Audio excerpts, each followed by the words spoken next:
Welcome, dreamers, to the Hidden Worlds. I am Anna, and in each episode, we will travel through the gates of time to the kingdoms of legends, where brave heroes, wondrous creatures, and secrets are yet to be revealed. Prepare your hearts and minds, for in this place, everything that is impossible becomes reality. Let the journey begin. The story of Lauren and the Shadows of Mirrors. In a distant village surrounded by mountains, there lived a girl named Lauren. She was 18 years old, tall, with long golden hair that flowed like the rays of dawn, and gray eyes that shone like moonstone. She was so beautiful that people said, "The stars stutter when they see her." But Lauren always felt that something strange was haunting her. Whenever she looked in the mirror after midnight, she saw a moving shadow behind her reflection.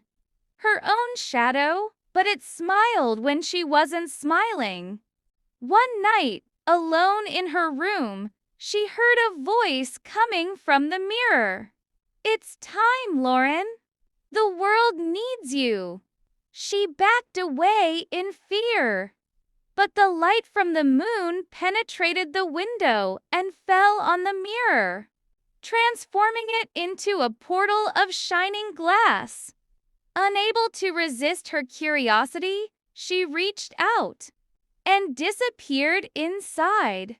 She found herself in an upside-down world where palaces hung in the sky, and lakes reflected clouds walking above them. There, a woman wearing a cloak of stardust told her that Lauren was descended from the guardians of the mirrors, and that every mirror in the world was originally a portal between light and shadows. But the kingdom of mirrors was crumbling, for the Shadow King had stolen the heart of reflection, a gem that granted balance between the two worlds. As the last guardian, Lauren had to retrieve it before the mirrors were extinguished forever. She was accompanied by a talking raven, Care, and a sword of pure glass that only those with a pure heart could see. She traversed floating forests, walked through tunnels of light, and battled creatures of smoke and magic. But when she arrived at the Castle of Shadows, she found the biggest surprise. The Shadow King wasn't a strange enemy.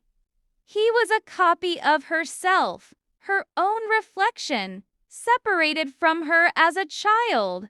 The dark version told her, "I am what you have hidden all your life. Your anger, your fear, and your hurt. Without me, you will never be complete." With tears in her eyes, Lauren placed the sword on the ground and reached out to her shadow. When she touched it, light and darkness merged, and the reflection's heart returned to its place in the sky. The castle exploded with a great light, and Lauren returned to her world, carrying in her eyes a new glow, the glow of someone who knew who she truly was. Since that day, every mirror has shown a glimpse of a tall, golden-haired girl for a moment, as if smiling at those who dare to look into their true heart.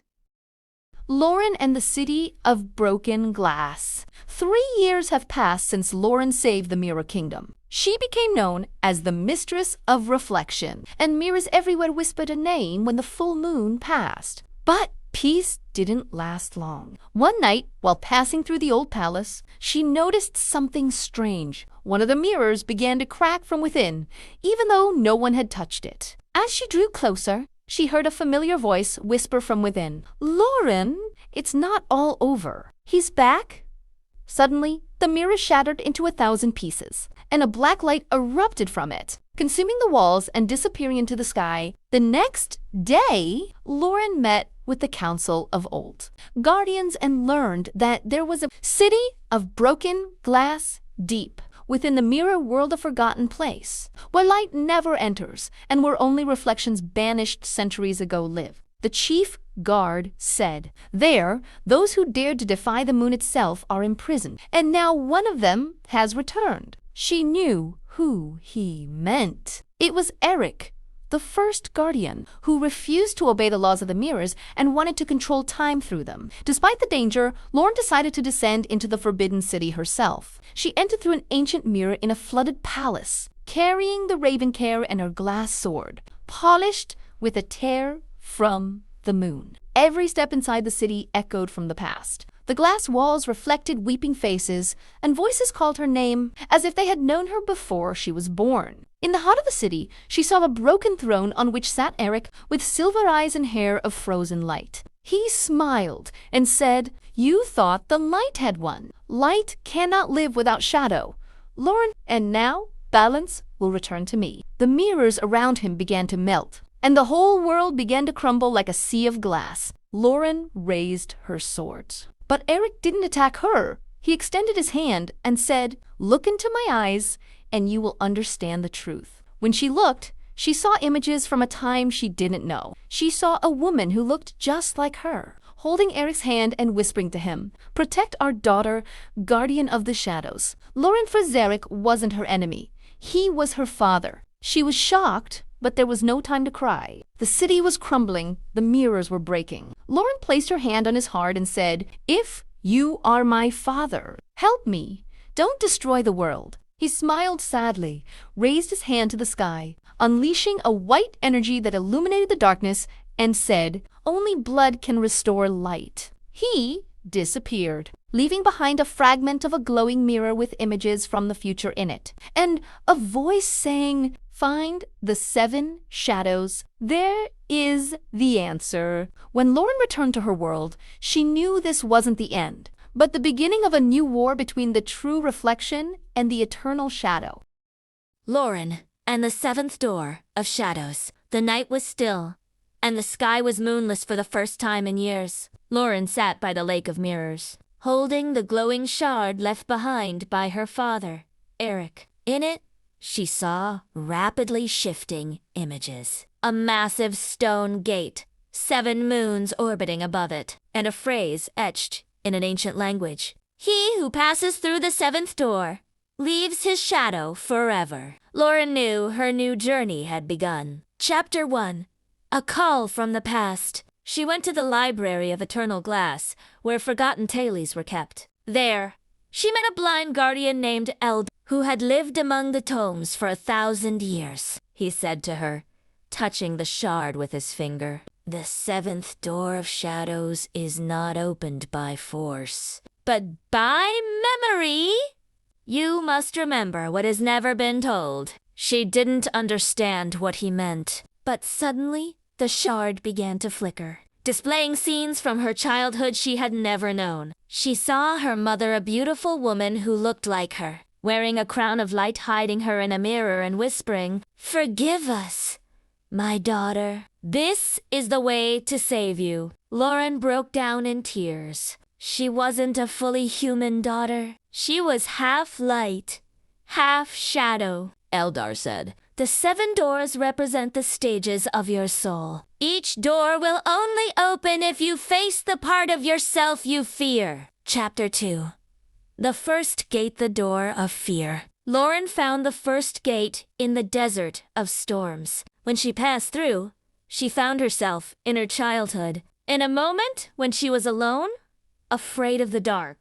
But this time, the darkness spoke in her own voice. "You have run away from me for so long, Lauren, but I am a part of you." She embraced the shadow, and a silvery light filled the space. The first door opened. Chapter 3.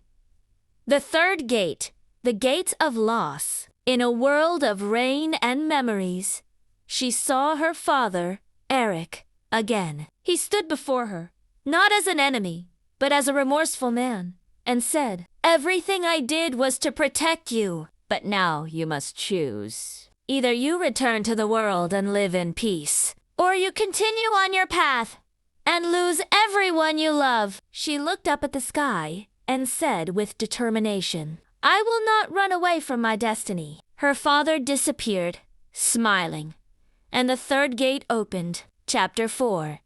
The fifth gate. The city of broken time. She arrived at a city floating in the air, where clocks ran backward and time repeated endlessly. There, she met a mysterious boy named Arian, who had a glass wing and a sad smile. He helped her pass the tests, and as the days passed, she grew attached to him. But she discovered that he was made of her old memories, an image of a love that had yet to occur. When she reached the end of the city, Arian said to her, "When you reach the seventh door, everything that doesn't belong to reality will disappear, even me." Then he kissed her forehead, and he turned into luminous dust. She opened the fifth door with a broken heart. "Join the family. I'm so glad you're a part of our community. Your subscription is my greatest support to keep going and always deliver the best." Thank you. Chapter 5. The seventh gate. The heart of the eternal shadow. Finally, she stood before the seventh gate. It was enormous, made of black mirrors, surrounded by 7 moons. When she touched it, it slowly opened, revealing a colorless world. Everything was a still gray, lifeless and deathless. In its center stood a woman who looked just like Lauren, but she was covered in a black light. She said, her voice filled with sadness, "I am you, but from a world where the moon never shone. If you open this gate, the worlds of light and shadow will unite. But at a price." Lauren asked, "What price?" "Your existence. You will not remain the same." Lauren smiled and said, "If I must perish so that balance may be born, so be it." She extended her hands, merging with her shadow. The space lit up with a white light that engulfed both worlds. The mirrors stopped breaking and the sky regained its moon, but Lauren disappeared. Years later, when people looked into mirrors on quiet nights, they saw a silvery flash pass for a moment, and a soft voice whispered, "Don't be afraid of your shadow. It is the path to your light." Lauren is said to have become the spirit of mirrors, the eternal guardian between light and darkness, who, if you call upon her with a sincere heart, will show you your true face. With you, the channel's journey is complete, and I'm very happy to have you with me. If you like the content, don't forget to subscribe and activate the bell so we can meet in the next video.